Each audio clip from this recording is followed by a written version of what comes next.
in association with. Halo, apa kabar?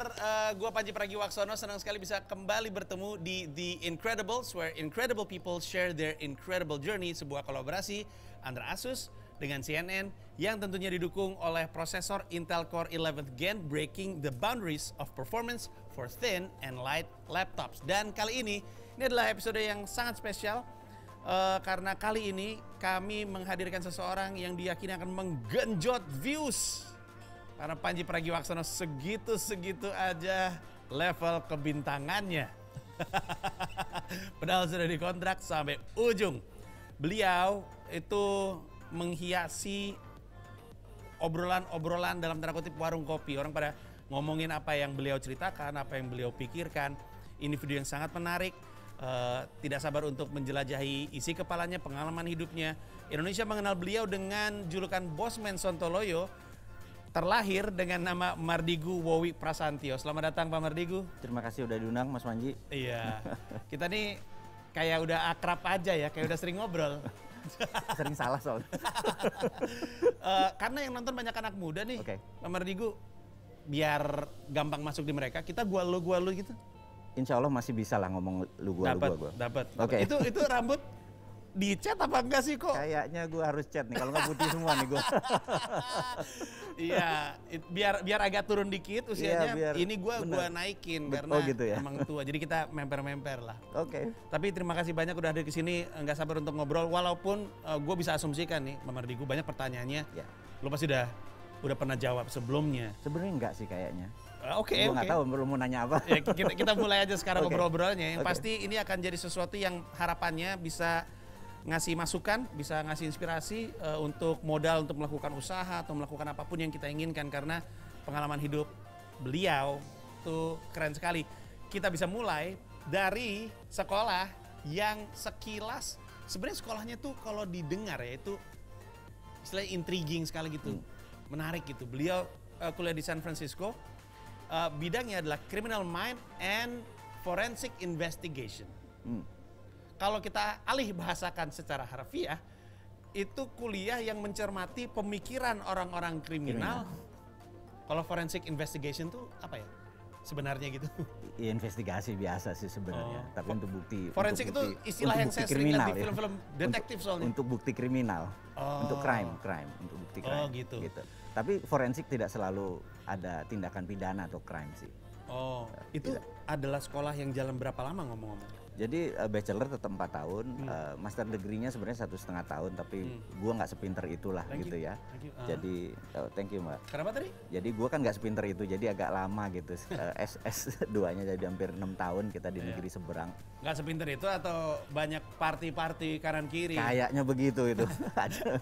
San Francisco banyak mahasiswa dunia muda. Ini Ini kan sekitar tahun berapa kalau boleh tahu? Pulang ke Indonesia itu tahun 91. Tahun Jadi 91. udah tua juga gue ini. Iya, nggak apa-apa. Masih seumuran sama gua, sama lu nggak. Oke, jadi gimana tuh ceritanya bisa ngambil kuliah itu? Karena sebenarnya sejauh yang gue tahu, sebelumnya kan kuliahnya bisnis arahannya. Ya. Cerita sedikit. Jadi waktu SMA sih kita ijazahnya biasa-biasa aja. 6. Ada satu tinggi 8 itu agama gitu ya. Tapi Oh, ya nilainya doang, perilakunya minus. Bagus. Nah, aman kayaknya ditayangkan. Terus. Kebetulan CCM gue, cita-cita mulia gue adalah sekolah ke negeri seberang gitu ya, walaupun dengan nilai 6. Zaman dulu ada Pak Habibie itu ngirim mahasiswa banyak ke Eropa, terutama ke Belanda dan Jerman gitu ya. Wah, gue mah pengennya ke Amerika gitu, nggak pernah geser mimpi gue tuh dari kecil, dari SD, SMP, SMA, walaupun di kampung gitu ya. Gue gunting rumahnya Biden itu kemana-mana bawa White House ini, dibilang apa nih, gue mau sekolah di sini gitu. Dari kecil memang nggak pernah ganti mimpi, walaupun dibilang gimana cara orang kampung kita bisa ke sana, rumah lu masih berlantai tanah gitu, ya namanya juga cita-cita, bener nggak? Dan suatu hari entah bagaimana kita berangkatlah ke negeri seberang. Yang jelas waktu itu Dekdikbud bilang lo bukan karena lo pinter, karena yang daftar ke Amerika tuh cuma 2, terus yang jatahnya ada 6. Jadi berangkat bukan karena pinter, karena beruntung. Kenapa ya? Kenapa jatahnya 6 yang berangkat 2? Apakah itu karena yang lain harusnya ratusan, ribuan malah yang mau zaman dulu ke Eropa gitu ya, tapi nggak tahu ke Amerika waktu itu tidak semenarik Eropa. Mungkin ya itu lucky blow aja, lucky chance dalam kehidupan ada sesuatu yang tahu dijalanin. Nah, kita nggak bisa milih jurusan, bachelornya adalah applied psychology in business. Jadi bukan terapeutik, bukan psikologi yang terapeutik, tapi applied psychology. Misalnya kayak ada sebuah perusahaan, orang lain jual kopi lebih enak, orang lain jual kopi lebih murah misalnya. Kenapa Starbucks lebih terkenal? Ternyata dia bukan kopinya yang enak, tapi dia tahu bahwa dudukan ini yang lain 46 cm, dia 42 cm. Kemudian mejanya ini tingginya, kalau cewek ketinggian gini roknya nggak nyaman. Dia ergonomik sekali, dia ngukur sampai yang berdiri, dan psychological factor itu yang menentukan duduknya, nyamannya, space ininya. Itu psychological factor. Ini kuliah yang saya sendiri jadi pengen ngambil, dan saya baru tahu umur gua 42, Pak Mardigu, gua baru tahu ada kuliah kayak begini. Jadi ilmu yang seperti itulah yang disebut applied psychology in business. Jadi aplikasi psikologi untuk bisnis dan lain sebagainya. Dan ya itulah latar belakang bisnis. Kemudian S2-nya juga nggak bisa milih, yaitu Master Criminal Mind and Forensic Investigator. Jadi ya udah, di situ banyak mempelajari tentang ekspresi wajah, tentang bahwa tubuh manusia ini punya banyak major muscle, tapi di wajah ini ada 400 minor muscle yang kalau lo kecewa, lo kesel, lo sebel, mukanya bergeser, kita bisa tahu pikiran orang dari ekspresi wajahnya. Jadi the truth is all over your face.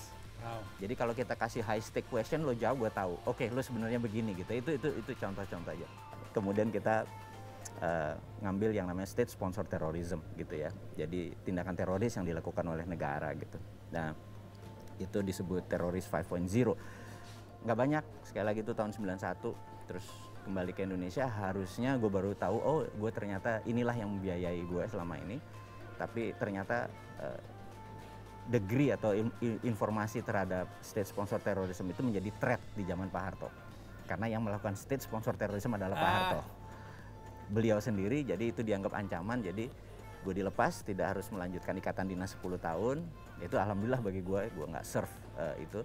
Tapi di situ ada sebuah bank swasta yang melihat potensi gue tersebut, gue ditarik, direkrut, masuklah ke bidang usaha di perbankan, posisinya namanya treasury department gitu. Ini bidang yang sangat langka, bidang yang jarang gitu. Biasanya asing semua yang berada di sana. Jadi kalau fungsi bank adalah menerima dana masyarakat dan menyalurkan kembali ke masyarakat. Apa yang terjadi kalau bank tersebut tidak bisa menyalurkan? Mau nggak mau uang itu mengendap. Jadi Mas Panji punya uang 1 triliun, lo dapat 5%, 50 miliar setahun, tahu-tahu nggak bisa disalurkan. Bank pusing nih, dia harus menyalurkan sektor yang lain. Nah di sinilah ada money makes money, uang bekerja untuk uang. Jadi ada money market, pasar uang, ada interest market, pasar bunga, terus ada call night, ada high yield fund, obligasi, bond, dan lain sebagainya. Nah portfolionya kita putar di situ. Jadi baru di sini kita balikin lagi. Jadi kalau orang punya uang banyak taruh di bank, bank punya uang banyak kelebihan dia taruhnya di treasury gitu ya. Nah 5 tahun gue di sana, blessing sekali karena sedikit juga orang di dunia memiliki keterampilan seperti itu. Akhirnya di tahun kelima, tahun 96 gue lihat ada peluang untuk membuat usaha sejenis. Gue buat, bukan spin off sih, kalau gue punya banknya spin off. Gue buat sendiri perusahaan yang mengelola. Jadi karena ada bank devisa yang tidak boleh melakukan transaksi treasury seperti internasional seperti itu. Jadi klien-klien gue waktu itu bank. Jadi portfolionya sangat besar untuk seorang uji kelamin waktu itu, usia jigo kelakuan minus. Masih jigo, masih 25, 26. Wow. Jadi very interesting lah perjalanan setelah itu. Tapi walaupun itu menarik sekali ya. Tadi lu bilang Pak Mardigu ada banyak yang sifatnya, kalau lu sendiri sih ngakunya beruntung. Kayak beruntung dilepas di ikatan dinas sehingga punya peluang untuk kerja di bank. Betul. Beruntung punya latar belakang pendidikan yang ada criminal minds and forensic investigation sehingga ada dampaknya kepada apa yang lagi diusahakan di bank dan ada bikin usaha sendiri. Beruntung untuk bisa jadi 2 di antara slot 6. Ya. Nah, banyak yang bilang orang yang beruntung itu sebenarnya adalah orang yang melakukan persiapan sebenarnya tapi ketemu dengan kesempatan. So being lucky is being prepared. Meeting with opportunity gitu. Menarik. Apakah sebenarnya memang betul beruntung karena mungkin ada kuasa Tuhan juga, tapi apakah sebenarnya emang lu tuh sebenarnya gue tuh mempersiapkan, gue emang pengen ke Amerika Serikat, gue siapin aja gitu. Gue nggak pernah mikir segitu dalam masalah spiritual. Gue nih agak masih belajar lah. Ya, gitu. nilai doang bagus ya. Nilai doang ya bagus. lu lebih wise begitu lu ngomong kayak gitu, gue baru ngeh juga. Enggak, karena gue nongkrong sama orang pintar harus belaga pintar, Pak Mardigu. Terus ya mungkin ada benernya, tapi mungkin karena air mata kita udah kering kali ya, gitu ya. Painnya udah banyak kali ya. Udah di bawah, mantulnya udah nggak ada lagi kecuali ke atas gitu kan. Nah mungkin itu akhirnya gue cuma lihat atas aja ke depan, gue mau itu udah, karena gue tahu di ini nggak enak, miskin tuh banyak nyamuk gitu ya, nggak ada kipas anginnya nggak ada gitu. Barang termewah di rumah cuman gorden, karena kalau dibuka barangnya kosong gitu kan, jadi gordennya barang keren. termewah gorden, pas dibuka kosong, lucu sekali. Pak Mardigu yakin nggak mau jadi pelawak aja? Jangan, gue harus belajar ada duitnya. Ada sih duit saya semua tapi jangan diambil. Nah kita jadi paham karena orang tahu, ini yang nonton tahu bahwa lo kan punya banyak usaha. Sebenarnya ada 25-an kalau nggak salah. Yes. Karena tadi mungkin 30-an tapi mungkin karena pandemi ada dampaknya juga. Dan sebenarnya kalau dihitung-hitung secara total lebih kali ya, tapi kan karena ada kerja sama yang lanjut segala macam. Nah, jadi usaha itu adalah awal dari semua wirausaha lain. Betul. Jadi itu istilahnya pas gini toh cara buat money berdasarkan kekuatan diri sendiri gitu ya, baru lihat angle itu baru dilihat. Tadinya kan ada datang dari ya gajian gitu, terus menggaji diri sendiri itu ternyata nggak sederhana masuk gorong-gorong gitu ya, atau digaji orang gitu. Nah gue pikir di situ benar kebuka, tapi walaupun sekarang ada sekian puluh, tapi jujur aja mungkin yang gue jalani lebih banyak dari itu, udah lebih dari ratusan, dan ada yang rugi, ada yang mitranya ngabur, ada yang nggak dapat izin dan lain sebagainya. Dan yang gue sebut survive atau company itu bagus emang harus di atas 8 tahun. Jadi gue nggak pernah bilang bahwa perusahaan yang 2-3 tahun gue klaim sebagai sebuah ini perusahaan jalan. Enggak lah, kalau gue bilang segitu memang panjang-panjang yang perusahaan itu gitu ya. Dan nggak gampang loh buat perusahaan di atas 5 tahun. Jadi 5 tahun patokannya? Iya, 8 tahun malah gue. 8 tahun? Jadi kalau gue bilang, gue punya perusahaan 5, itu pasti 5-nya di atas 8 tahun hidupnya gitu. Karena yang lain mungkin ada 2 yang lagi jalan masih 3 tahun, itu masih baby. Dengan apapun bisa diswallow, ditelan sama kompetitor kita dan lain sebagainya, masih banyak. Dalam 20-an perusahaan ini, lu tuh posisinya operating semuanya atau ada 10 operating, sisanya komisaris, yang mana role-nya? Karena gue punya 1 perusahaan, Pak Mardigu, dan gue pusing, stres. Jadi gue menarik pertanyaannya. Jadi gini, gue tuh berbisnis bukan about what atau dagang apa atau produknya apa, tapi berbisnis bagi gue adalah who run the show. Jadi who adalah segalanya bagi gue. Gue adalah tipe kreator, gue mencipta, gue tertarik sama penciptaan, mencipta. Jadi menjalankan tuh belum pernah menarik dalam diri gue. Gue selalu hire profesional, dan hire profesionalnya agak royal. Selain dia dapat stock option, dia dapat diamond cut, dia dapat 10% dari net profit dan lain sebagainya. Agak royal. Karena itu orangnya loyal, karena dia mendapatkan apa yang dia keringetan sendiri gitu. Nah, jadi who is about who. Jadi begitu who-nya itu nggak ada, misalnya gue pernah buat restoran 2, chef ini partner gue terus meninggal, itu restoran gue tutup. Karena who-nya nggak ada gitu. Begitu diganti, taste-nya beda, orang beda, lain lagi strateginya, langsung tutup aja gitu. Jadi who adalah everything bagi gue. Jadi kalau ditanya tadi, gue cuman shareholder, abis itu who-nya aja gitu. Tapi menemukan who itu kan satu skill set tersendiri ya, Betul. Pak Mardigu. Apalagi ada orang yang pernah ngomong sama gue, dia bilang jalanin bisnis tuh banyak orang berpikir soal keuangan, banyak orang berpikir soal pajak atau hukum dan segala macam, tapi sebenarnya tentang orangnya, individunya yang ngejalanin. Banyak investor juga nggak ngelihat bisnisnya saat itu apa, yang jalanin siapa, karena yang jalanin itu kalau bagus dia bisa jalanin apapun. Nah, ada cara tersendiri untuk menemukan who-nya, atau who-nya dulu ketemu baru jalanin bisnis? Enggak sih, bisnisnya ada baru gua cari who-nya. Nah, gimana tuh? Hire profesional atau hire seseorang untuk run the company itu gampang. Karena yang penting kita tahu mimpinya. Nah, mimpi dia. Karena orang itu taat pada mimpinya, bukan pada taat company atau taat produk.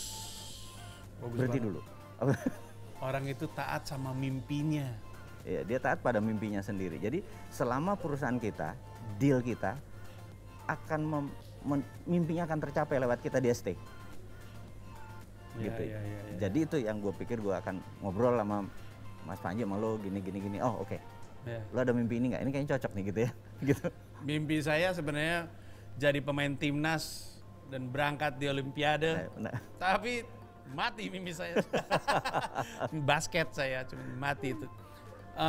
Tapi nanti mungkin ini menarik sekali untuk yang nonton ya, bahwa salah satu cara Pak Mardigu untuk milih seseorang adalah dilihat mimpinya. Di Indonesia banyak orang tidak punya keberanian untuk bermimpi bahkan. Setuju. Jadi ya harus kita ajarin mimpi juga. Nah ada kedua, kalau dia nggak, mimpinya mungkin nggak terlalu besar, gue lihat how hungry dia gitu ya. Karena orang nggak bisa drive-nya gitu Iya, ya. orang kita tuh nggak bisa ngajarin bagaimana lu harus lapar, tapi lapar itu sunatullah, keluar sendiri. Nah begitu dia lapar, dia pasti find a way. Ya udah itu aja kita cari. Jadi kita nggak nyari orang pinter, kita nggak nyari orang yang smart atau apa yang full knowledge, S2, S3 terserah. Yang penting lu lapar. S2 foreign dengan gelar dari internasional lebih gua ambil gitu kan, gitu. Tapi dia tamat SMK dia lapar, kita sikat gitu. Itu menjawab banyak sekali pertanyaan, karena di dunia ini kita banyak sekali ngelihat ada orang bisa loh dia kuliah di luar negeri lama sekali, pulang nggak punya hungernya dan nggak punya mimpinya. Ya kalau selama silver spoon, golden platter di rumahnya ini ya dia nggak lapar gitu ya. Iya, Ya. betul sekali. Ya sudah, kita cari orang lain, somebody else waiting. Orang kalau terlahirkan dengan silver spoon dan silver platter gitu ya, untuk memicu dia punya hunger dan memicu dia punya mimpi, apa kira-kira yang sebaiknya orang ini lakukan? It doesn't know any better, emang gue lahir udah kaya gitu. Apa? Challenge himself? Enggak, gue tinggalin orang kayak gitu. Wow. Terlalu banyak orang yang lapar di sini yang mau fight, bener nggak? Ini. Terlalu lama ngurusin dia. Ini siapa sih yang membantu Pak Mardigu ini punya cara pikir seperti ini? Ada mentor, ada guru, nama-nama yang mungkin dikenal sama orang Indonesia? Mungkin nggak ada orang yang seperti dua orang ini, yaitu bokap gua, di mana beliau sang kapten.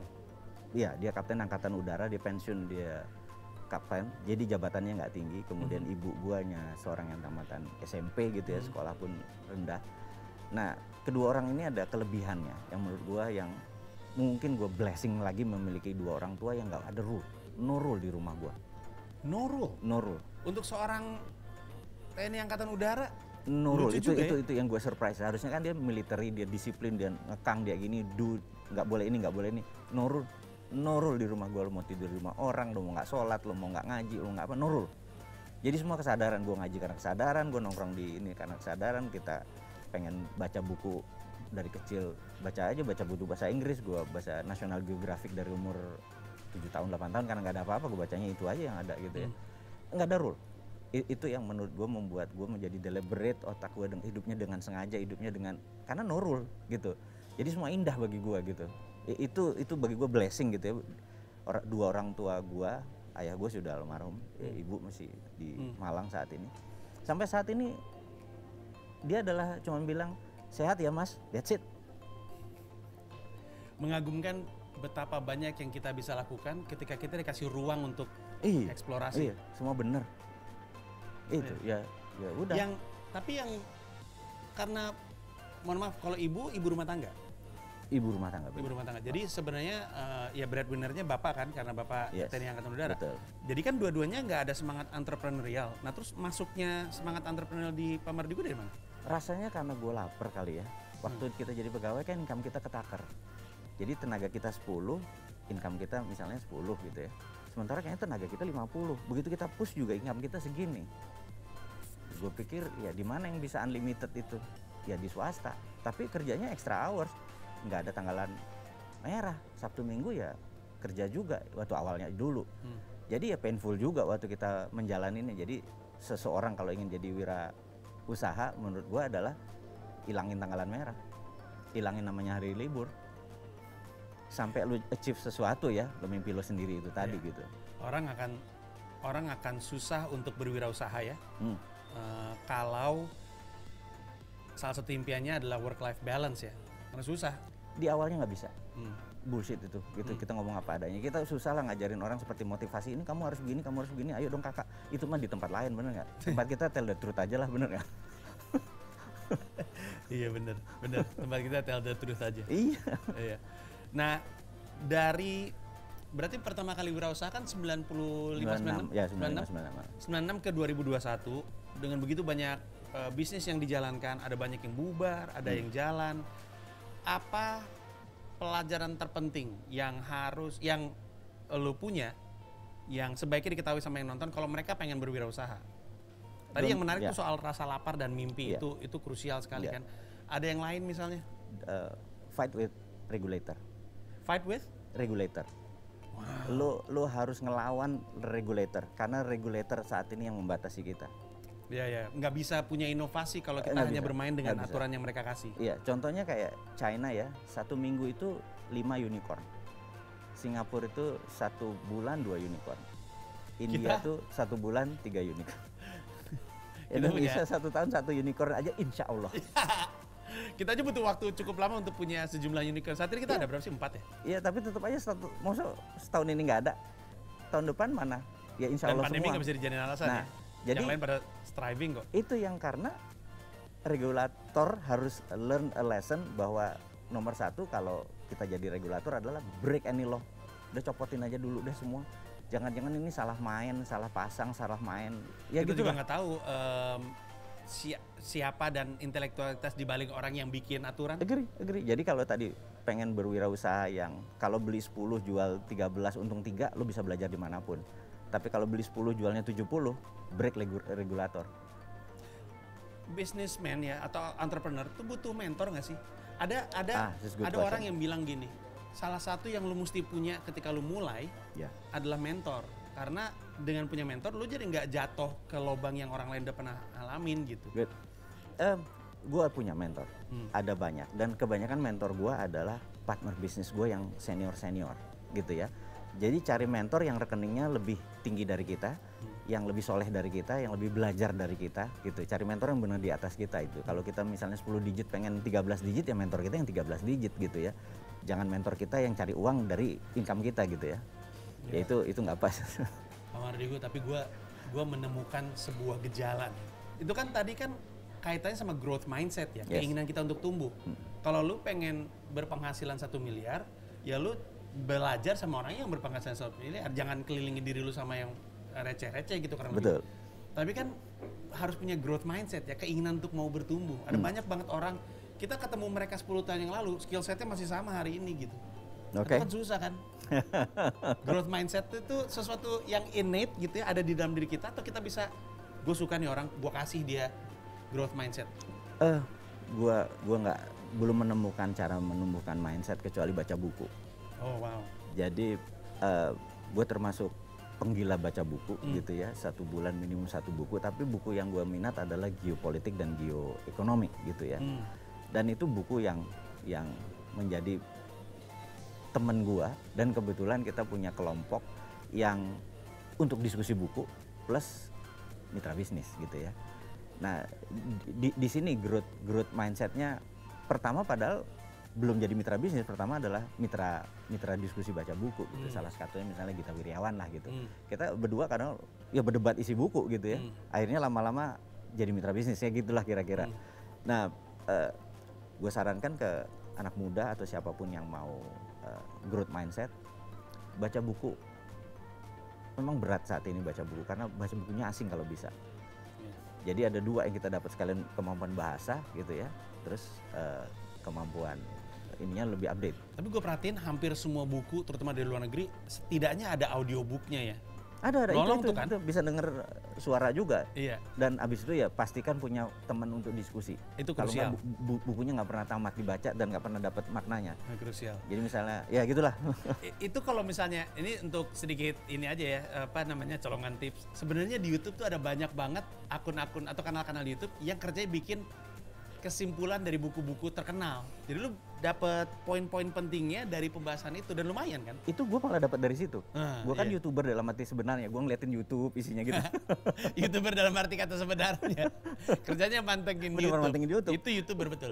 Nah, itu gua dapat juga dari yang kayak gitu kan? Ini kayak gitu. Ini gue beli bukunya nih untuk lebih tahu lebih jauh. Tapi isinya kurang lebih apa yang dia simpulkan tuh benar. That's a good point. Jadi gue pikir itulah teman-teman muda promote-nya pakai itu gitu ya. Ada temen gue ya, tapi gue nggak tahu dia benar atau enggak. Gue mau cerita aja sama Pak Mardi gue, abis ntar lu bisa bilang ya benar juga. Dia bilang gini, salah satu cara untuk lu punya growth mindset adalah pertama lu harus mau terus keren. Karena biasanya orang yang mau terus keren itu selalu pengen nongkrong sama orang keren. Dan ketika dia nongkrong sama orang keren, dia kebawa cara pikir orang. Karena kan orang jadi keren karena enlightened gitu ya, dia terdidik, terus udah gitu dia thought provoking, thoughtful thinking. Jadi orang keren itu keren karena sesuatu. Jadi kalau kita pengen terus keren, ya nongkrong sama orang keren. Dan nongkrong sama orang keren bikin kita tercerahkan juga. Gue setuju. Iya kan? Gue setuju. Iya. Ini gue ikut keren nih nongkrong sama lu nih. Gue juga baru dapat dari lu. Nah, ilmu lu tuh. Tadi Pak Mardi gue ngomong gue lu dan ngomongin Gita Wirjawan sama Gita Wirjawan juga ngomongnya gue lu. Gue sama Pak Mardi gue juga gue lu, selevelan nih gue nih, respect. Mantap. Terima kasih lo Asus. Terima kasih Asus. Nah, kalau ada satu momen kalau didengar selintas, kayaknya hidupnya Pak Mardi gue tuh sangat berwarna. Sangat berwarna. Dan gak semuanya warnanya cerah. Ada warna yang kusam-kusam gelap gitu. Yes. Ada gak sih momen dimana ini adalah milestone yang penting dalam karir gue? Setelah nengok ke belakang ya, saat itu gak kerasa. Pas nengok ke belakang, itu momen penting banget dalam hidup gue. Apa tuh? Maybe a turning point atau apa gitu? Ada suatu hal perjalanan hidup gue yang menarik, di mana gue hari Senin Kemis lah gue puasa, bukan Senin nyeneni Kemis ngemis gitu ya, bukan ya. Jadi gue tertib iman lah, jadi tahajud gitu ya, 5 waktu, ngasih zakat dan lain sebagainya, benar-benar tertib iman gitu ya.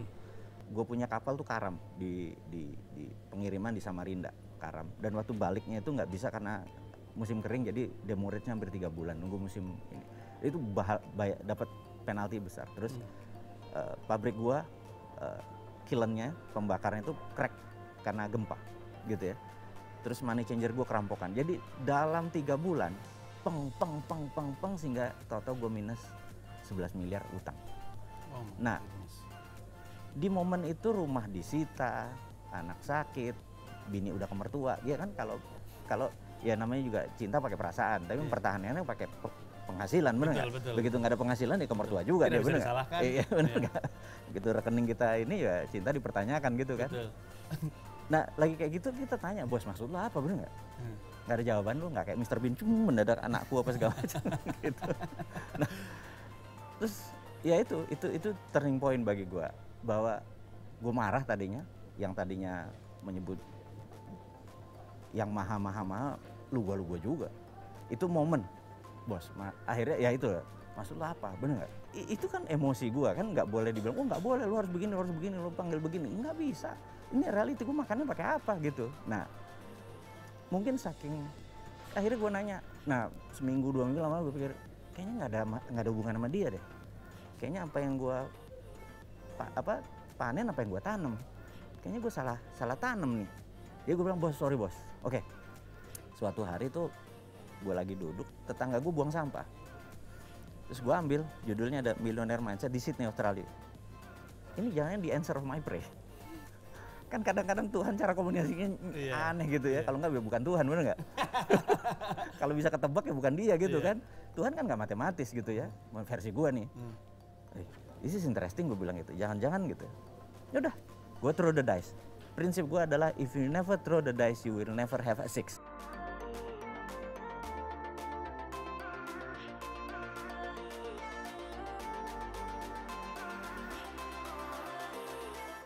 Benar nggak? Itu prinsip gue lah sebagai pejudi gitu ya. Gitu. Hidup ini adalah part of game dan part of gambling gitu. Oke, gue throw the dice, gue jual bini gue punya mesin jahit, atau udah di mertua ini, bener nggak? Dulu ada bisnis bordir dan lain-lain, jual, gue berangkat 7 hari 7 malam, itu cukup mind changing, yang cukup mek ngonotok bahasa Jawanya, I got it gitu ya, I got it gitu ya. Nah udah Habis itu semuanya berubah gitu, bahwa ternyata kita harus melebarkan referensi. Dulu kalau kita ditanya sama dia, sama waktu di workshop dia, kamu bagaimana cara uang datang ke kamu? Dengan bekerja. Kalau kamu nggak dapat kerjaan, kamu ngapain? Kita terdiam.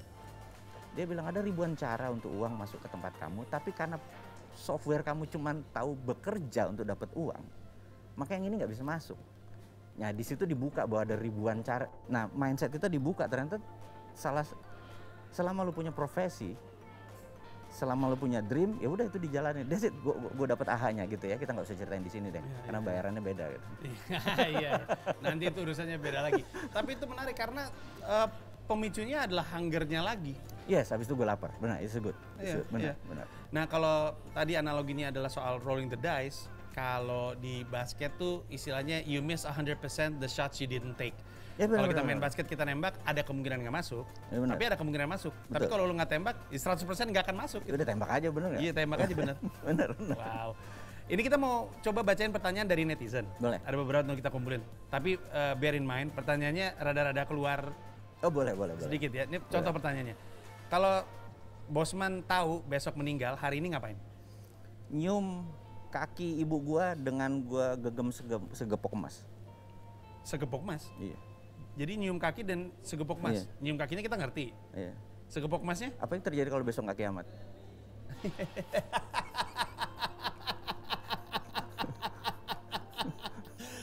Aduh bagus banget lagi. Ini nanya yang aneh-aneh sih, ini netizen nanyanya aneh-aneh. Punya lu sih Pak Mardigu. Coba Gus, itu bisa gue jadiin joke loh itu. Susah. Oke, satu lagi dari netizen. Kalau kita baru buka usaha, idealnya berapa lama sampai menghasilkan untung? Karena kan kita mesti ngukur ya. Kalau misalkan, kalau tadi kan lu bilang kan, gua sih nyebut bisnis gua setelah 8 tahun. Kalau sebelumnya masih muda banget, bisa mati, bisa dicomot. Dan kalau kita ingat Amazon ya, Amazon tuh baru untung dekade yang lalu setelah bertahun-tahun gitu. Cuman dia pintar aja meyakinkan investornya, shareholdersnya. Sebenarnya berapa lama idealnya sebuah perusahaan untuk menghasilkan keuntungan? Ataukah jangan-jangan untung tuh nggak terlalu dibandingin growth misalnya? Gimana nih? Kita tuh harus taat pada profit dan pada market. Harus taat pada profit daripada? Dan market. Oh dan market, profit dan market, oke. Jadi kita harus, ya dua itu. Jadi kalau kita taat pada profit dan market, kita jangan create sesuatu yang bukan yang ada di market. Jadi begitu kita follow the market is a big size, kemudian kita taat pada profit, harusnya pulang dari 24 jam harus make money. Wow. It's a rule. Wow. Tapi yang paling menarik itu taat pada market. Taat pada banyak orang suka ngadi-ngadi gitu ya. Nah, kalau kita ada ya, market nggak pengen. Atau taat pada produk, ini gua ada produk bagus nih. Terus enaknya mau diapain ya? Lupakan. Iya. Lihat aja marketnya, nggak ada produk kita bisa ketemu gitu. Jadi taat pada market dan taat pada profit. Kalau kerja jangan kayak yayasan gitu ya, harus ada duit yang kita dapat gitu. Kan gua kan kuliahnya desain produk ya, Pak Mardigu. Terus desainer produk itu punya tendensi untuk bikin produk bagus. Tapi sebenarnya arahan lulusannya itu untuk industri. Jadi salah satu yang sering ditanya sama dosen adalah, ini ada yang inginkan nggak nih produknya? Gue tahu cakep, nggak ada radio bentuknya kayak kupu-kupu. Ini ada yang mau nggak kalau misalkan harganya sebegitu? Betul. Jadi taat pada market. Taat pada market, baru kita mundurin ke belakang. Produknya baru apa? Gitu. Ini ada satu pertanyaan juga dari netizen, tapi kelihatannya udah sempat kejawab tentang gimana caranya punya cara ngebuka mindset lebih luas. Buku adalah jawabannya. Jawabannya buku. Dan tadi pertemanan salah satunya kalau gue nggak salah, bener nggak? Networking Ya. Bener. Ada lagi selain itu? Atau itu aja? How hungry you are. Lo lapar udah kalau kayak gitu. Selama lo lapar, rekening lo 12 digit juga lo jadi 14 digit gitu ya. Tapi ada orang yang 7 digit udah kenyang, ya sudah gitu. Gitu. Wow. Kok gue inget ini? Inget film Wall Street Michael Douglas. Money Never Sleeps. Yes. Money Never Sleeps. Buas banget kan? Gitu. Buas kan. Nah ini conversation seperti ini sebenarnya gue nggak nyaman. Karena kan gue dikenal sebagai sisi yang lain gitu. Ini sisi gue lo gali jerohannya gitu ya. Bukan gue nih, Asus yang nyuruh. Jadi tahu nih orang ternyata binatang ekonomi gitu ya. Tapi pertanyaannya ya, usia kan masih, kalau gue merasanya usianya Pak Mardigu masih relatif muda. Secara on average, kalau sehat ya, kalau tidak ada aral melintang dan nggak tahu maunya Tuhan, masih ada 15-20 tahun lagi, mungkin 25 tahun lagi, masih ada yang ingin dicapai dalam hidup, atau saat ini yang nikmat adalah justru perjalanannya ketimbang tujuan akhirnya, apa sih? Gue tuh kepikiran pengen punya umur 3 digit. Tapi gue pastikan sahabat gue juga bersama gue di umur 3 digit. Daripada sendirian kalau ya? lu umur 110, temen lu umur 60, bete nggak lu gitu ya? Nggak nyambung ya? Nggak nyambung. Padahal dua-duanya aki-aki ya? Aki-aki, bener Ini nggak? lucu Gitu. banget lagi. Gimana ini, terlalu banyak joke yang tidak bisa saya pakai. Lucu banget itu. Jadi ya gue berharap kita grow old together, main capsa together gitu ya sama ini. Terus see the world, karena the world is too beautiful. Banyak hal yang gue belum lihat. Gue nggak mau nanti suatu hari cucu atau cicit gue bilang, Eyang, dulu di zamannya Eyang tuh ada salju di Alpen, sekarang udah nggak ada. Eyang pernah main salju di Alpen? Enggak. Eyang hidup dulu garing amat sih bener. Tapi gue perhatiin itu udah ini ya, udah a little less ambitious, lebih kepada I wanna enjoy life, karena tadi main capsa sama teman-teman di usia 3 digit. Iya. Ya. Ya, ngakak-ngakak itu bagi gue more valuable than making money gitu ya. Yeah. Making money itu by product. Tapi, will you stop working though? Atau you feel like kayaknya enggak deh, karena gue seneng ngelakuinnya gitu? Iya, gue orgasm bisnis itu. Wow. Gitu. Iya, Emang iya. seneng ngelakuinnya seneng kan? aja, seneng prosesnya, seneng cemasnya, dan itu menjadi quality waktu kita meratap di hadapan. Pada saat kita di Sajadah ada quality-nya. Bos, ini maksud lo apa? Ada dialog-dialog seperti itu, nggak cuman ini terus selesai gitu doang gitu ya. Very interesting. Terakhir, lebih ke tips Pak Mardigu, kalau ada banyak orang yang nonton konten ini karena ingin cari solusi untuk wirausahanya. Oke, good. Tapi pandemi mengubah banyak hal, mengubah perilaku market, mengubah bagaimana cara bisnis dijalankan. Apa sih yang bisa, berangkat dari pengalamannya Pak Mardigu aja, apa sih yang bisa lu kasih untuk membantu orang bisa berwirausaha di era seperti ini, volatile gitu? Menarik. Ini adalah masa yang memisahkan antara boys from men. Wow. Jadi peristiwa seperti begini sebenarnya kejadiannya mungkin 50 tahunan atau 100 tahunan. Mungkin kalau kita mungkin memutuskan ini peristiwa 50 tahunan karena kita masuk yang namanya war mode. War. Jadi di tahun 1918 itu perang dunia pertama, habis itu game changing. Dunia finance mendadak berubah, jadi ada Wall Street, jadi ada bank tuh, ada bank sentral dan lain sebagainya. Dulu belum bank sentral, dulu money just greasing the transaction, kemudian sekarang money menjadi tool dan lain. Itu perang dunia pertama. Perang dunia kedua setelah tahun 45 itu yang namanya teknologi growth very fast gitu ya. Setelah di cleansing, setelah di Great Reset itu. Nah 2016-2020 itu terjadi trade war antara dua raksasa besar G2 ini, Tiongkok dan Amerika, dan saat ini dunia mengalami yang namanya biological war. Di semua dunia perang sama makhluk yang nggak berwujud gitu kan. Nah, siapa yang cepat keluar, siapa yang duluan ini adalah dia the winners, country ataupun produk gitu ya. Nah, di sini kita harus namanya decoupling. Kita udah nggak bisa berpikir mudah-mudahan suatu hari nanti kita akan kembali lagi. Forget it. Jadi kita harus sudah bilang decoupling itu keterputusan saat ini dengan masa lalu. Jadi bernegara pun akan baru, berbisnis, bersosialisasi, semua baru gitu ya. Jadi apa-apa yang bersifat brick and mortar atau bata dan semen akan gone. Semua akan menjadi maya dan digital. Jadi kalau kita punya toko 5 brick and mortar sewa, usahakan punya bisnis digitalnya karena sebentar lagi orang nggak datang. Jangan berharap nanti COVID hilang terus orang akan nongkrong lagi gitu ya. Nggak sesimpel itu Ferguson gitu ya. Jadi kita ngomong tell the truth aja bahwa war is forever, perang ini. Dan namanya perang ada masanya. Jadi kalau kita bilang di tahun 2020 mulai perangnya ya sampai 2025 lah, 5 years wars ini. Nah setelah itu semuanya baru, semuanya main di digital, semua akan masuk ke blockchain, semua akan masuk ke bidang-bidang baru. Dan kita sangat sarankan pakailah marketplace, pakailah non physical untuk memulai bisnis, pakai ghost kitchen gitu ya, nggak usah punya store dan lain sebagainya. itu harus pivot dengan segera. Itu saran gua ke teman-teman yang ingin masuk ke dunia ini, terutama yang muda-muda ini gitu. Baik, Pak Mardigu, makasih banyak. Makasih Pleasure. banyak mengizinkan gue untuk ngomong gua lu sama Pak Mardigu. No problem. Yang dibagikan hari ini sangat menyenangkan, sukses terus.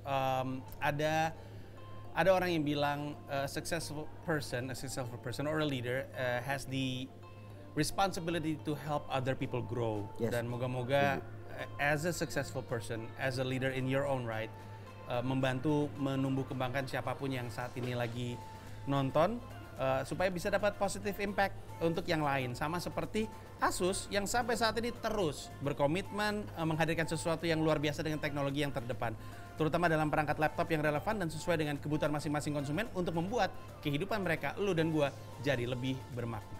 Oke, belum selesai. Sebagai penutup, gue mau ngasih tahu today's incredible laptop ada 2 jenis. Yang pertama adalah ZenBook 14 UX435 dilengkapi dengan layar sentuh kedua yang cerdas. Jadi ada layar sentuh pertama dan ada yang kedua dengan software Screen Expert 2.0 tersertifikasi Tough Rhineland yang mengurangi paparan sinar biru yang pasti lebih aman untuk matanya lu.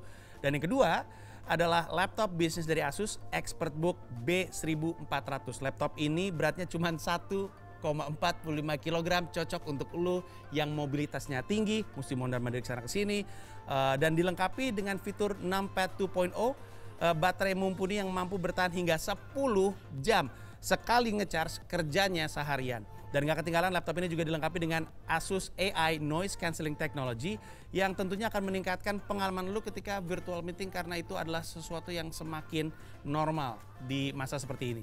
Dan pastinya kedua laptop sudah ditenagai oleh prosesor Intel Core i7 generasi ke-11 untuk produktivitas lo yang lebih baik. Konektivitas 3 kali lebih cepat dengan Intel Wi-Fi 6 serta dilengkapi dengan port Thunderbolt 4.